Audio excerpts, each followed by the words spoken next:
Hey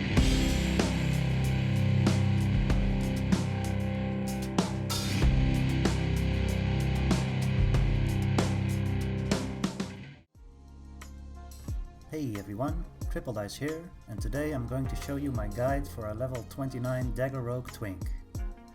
Rogues are very powerful in the 29 bracket, since you have stealth and are able to deal out massive bursts of damage with ambush and backstab.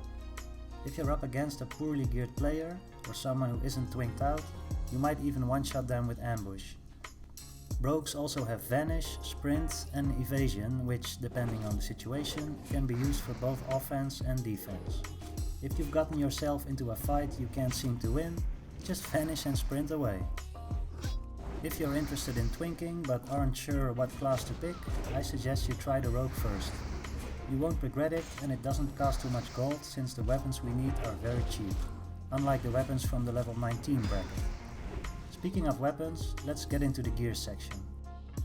Since we're focusing on ambush and backstab, we have to use a dagger in our main hand. The damage of those skills is based off your weapon damage range.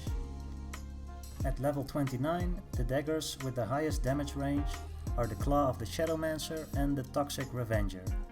There really is no other best option to go for here. The Claw dagger is really easy to get since it's always on the auction house for a very cheap price. The Toxic Revenger drops from the Viscous Fallout in Gnome Regan. This is the first boss here, so this dagger is also quite easy to get.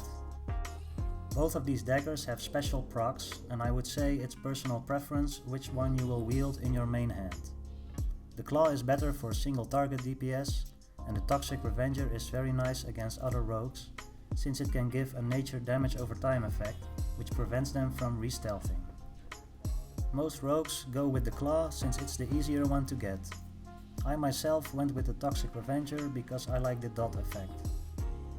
For the offhand weapon, you want to go for a really fast dagger, since you will have a higher chance of applying poisons that way. The best option is the Vendetta dagger. This is a bind on equip that drops in Razorfin Crawl. It's a bit more difficult to get this, but not impossible. If you have a level 60, you can try to farm this yourself. Otherwise, check the auction house often to see if it's for sale. This one is more expensive though. The cheapest one I've seen was for 120 gold. Keep in mind, it's not going to make or break your gameplay if you have this dagger or not. Most of our damage is coming from the main hand, and it's perfectly normal to play with a crappier offhand until you get your hands on Vendetta. The best hat item for a rogue will be the Pathfinder hat of the monkey, with +9 stats in both agility and stamina. Check the auction house regularly for this, since many people are always looking for it. Make sure to also buy cheaper versions of the monkey hats, just in case you can't find the level 29 one in time. There really is no better option for rogues when it comes to hat items. However, there is one tiny exception to this. If you're a gnome, you will be able to wear the Deep Dive helmet and the Goblin Rocket helmet from Engineering. These will both give you 15 stamina, and this is what I've been using until I got my monkey hat. The Goblin Rocket helmet also has a really nice stun effect, which works like a warrior's charge, but the stun lasts very long. This is perfect for disabling flag carriers in Warsong Gulch. For the neck item you have a couple of options. The River Pride Choker for nice stamina and a bit of attack power, or the Tundra Necklace of the Monkey. One of these two are the best until you can get your Scout or Sentinel's Medallion, which you can buy once you hit Honored with the Warsong Gulch reputation. Your shoulder item should be either Forest Tracker Epaulettes or the Mantle of Thieves. Both of these can be bought off the auction house. The Mantle of Thieves is usually very expensive, whereas the Forest Shoulders are pretty cheap. I would suggest going for the Forest Shoulders since they definitely give you the most bang for your buck, and in my opinion they look much better than the Mantle of Thieves. For the cloak item we are going with the Tiger Strike Mantle. This is a bind on equip that's usually pretty cheap on the auction house. Look for it, but pay no more than 25 gold for it. Your chest item is going to be the Raptor Hunter Tunic. This is hands down the best option there is since it has so many useful stats. This item is a quest reward from the Raptor Mastery quest chain, started in Stranglethorn Vale. You need to be level 28 to start this quest chain, and you will not be able to solo this at all. You need a higher level friend to help you with this, or try to find some friendly players already questing in this area. Make sure to start doing this once you hit level 28 and finish this quest chain before you hit level 29. You cannot call yourself a twink without this chest item. The bracers are quite easy to get. You can go for the barbaric bracers, or you can go for archer's bracers of the monkey with +5 in both agility and stamina. Both of these are pretty cheap on the auction house all the time, so no worries there. I do have to mention that the very best bracers would be the emissary cuffs of the monkey. Emissary cuffs drop from the Dark Iron Ambassador, which is a rare spawn in Gnome Regan. If you manage to get the perfect drop here, you will have bracers with +6 in both agility and stamina.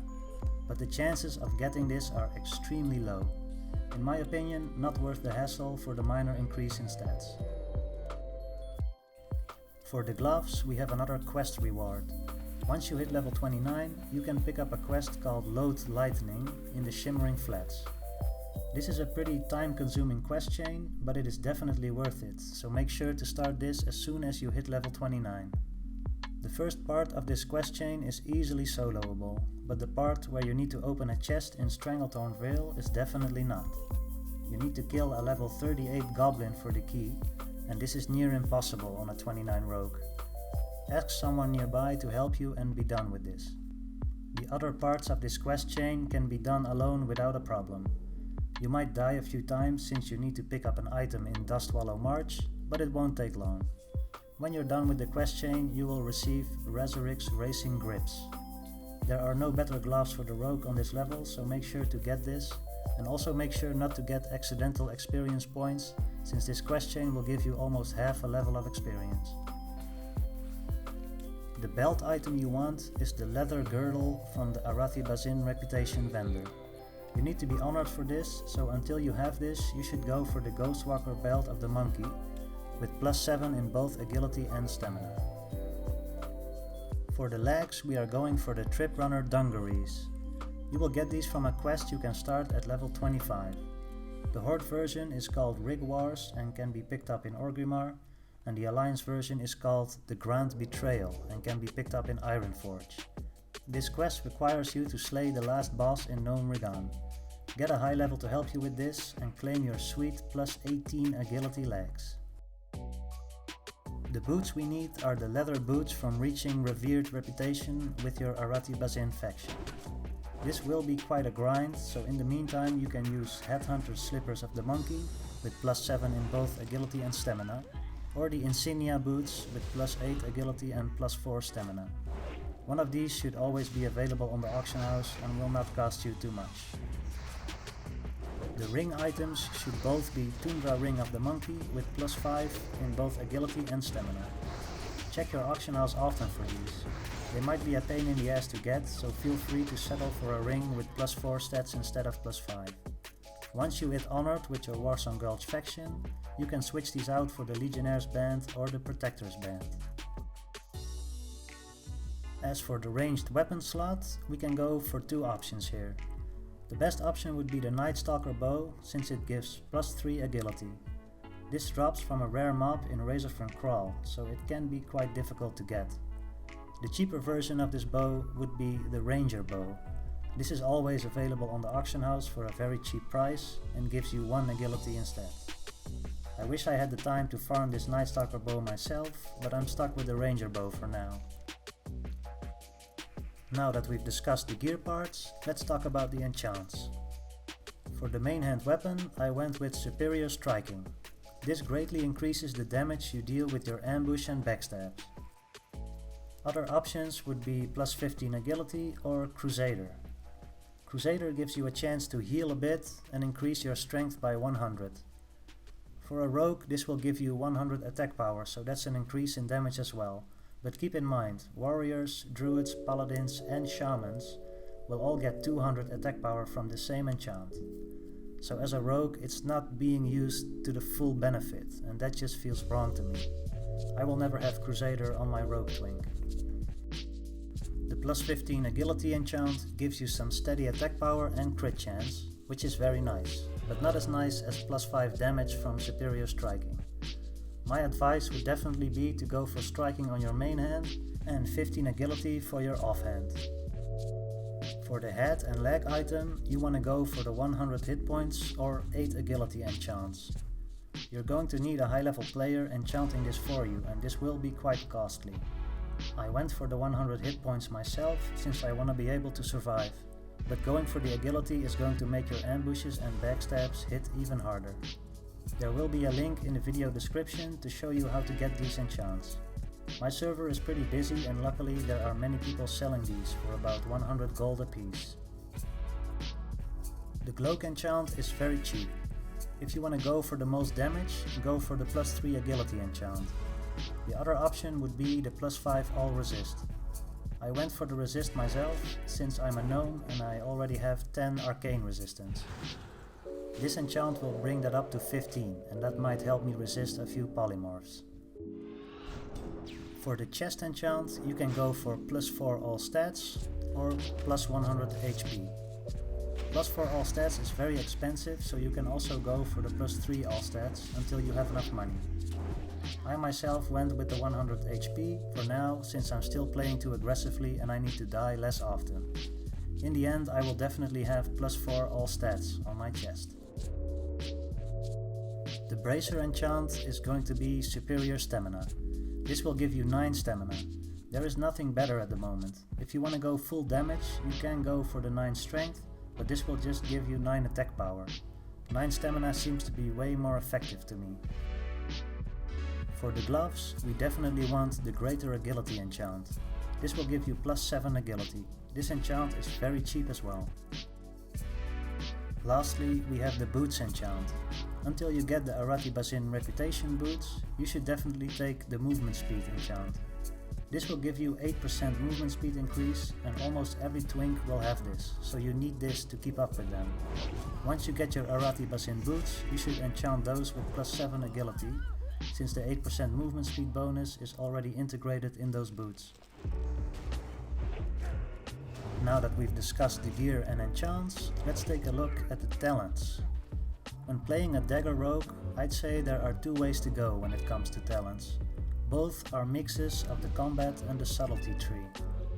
First, we will discuss the tree that I'm using myself.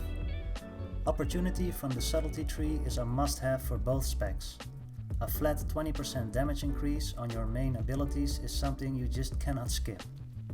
After that, we take 5 points in camouflage, so you don't feel like a freaking snail when moving in stealth.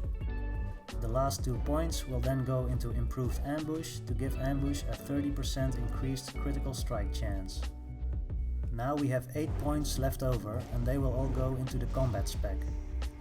First 3 in improved gouge and 2 into lightning reflexes for a bit more dodge.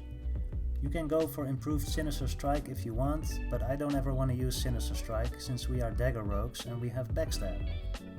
After that, 3 points into improved backstab, so backstab gets 30% increased critical strike chance. This spec will give you the most crit chance possible at the level 29 for your dagger abilities. I don't think I will ever use a different spec, to be honest. The other viable spec is putting 5 points in opportunity and the remaining 15 points into the combat tree. Again, we are taking improved gouge, lightning reflexes and improved backstab here, but the remaining 7 points can be spent to your liking. Taking precision is not a bad choice, since you will have many misses on your auto attacks and even some misses on your skills. Taking deflection with riposte is also very good for disarming other melee classes. The endurance talent is nice for reducing cooldowns of your evasion and sprint, and the malice talent in the assassination tree is nice for even more crit chance. I suggest you play around with these talents and figure out yourself what you like best. Here I will show you the 4 specs I would deem viable as a dagger rogue.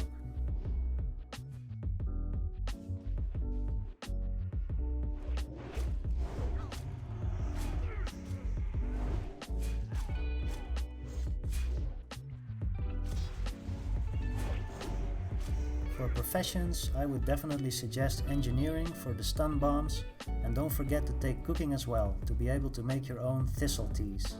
You only need 60 cooking skill for this, so that's not hard to achieve. Having alchemy can help as well if you don't want to buy your potions off the auction house all the time. Lastly, don't forget to max first aid to level 225. This way you can use heavy runecloth bandages. Keep in mind you cannot make these yourself, but if you buy them from someone you will be able to use them if your skill is 225. A single bandage will fully heal you since you probably won't even have 2000 hit points.